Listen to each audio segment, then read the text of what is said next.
Hello, SI గారా మాట్లాడేది? కాదురా, నేను పాత ఇనుప సామాను కొనుక్కునేటోడిని. ఇక్కడ జైల్లో సరాకలు సినిమా ఎక్కినాయంటే సెకండ్ హ్యాండ్లో తీసుకుపోయేందుకు వచ్చిన. కిలకెంత సార్? 30. దుకాణం ఏడుంది సార్? ఏం మాట్లాడుతున్నావు రావులే?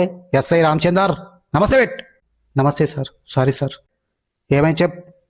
నా పిల్లం కనబడతలేదు సార్ 3 రోజుల నుండి. నా పిల్లం కూడా నన్ను ఇడిచిపెట్టిపోయింది ఇలా పొద్దుగాల. Sorry sir. ఎందుకు?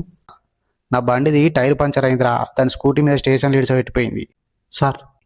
అది ఇడిచిపెట్టు కానీ సద్దమే చూసినావా? గాడెందుకుంటుంది సార్ 3 రోజుల నుండి? బూజు దులుపంగా సక్కరచ్చి పడిపోయింది కావచ్చురా. లేదు సార్. ఓకేరా. మనిషి కలర్? సామనలుపు సార్. ముక్కు? నడి ముక్కు సార్. చెవులు? తప్ప చెవులు. మెడకాయ? కనిపించదు సార్, మనిషి దుడ్డు ఉంటుంది కదా. ఓకేరా. సేమ్ కావాలనా? అట్లా కూడా ఉంటుందా సార్? మజాకి వేసిండ్రా. Okay sir. ఏమ్రా మాట వెళ్తలేదు? బువ్వ తినలే? తినలేదు సార్ ఇంకా. ఏం కూరరా? పచ్చపప్పు సార్.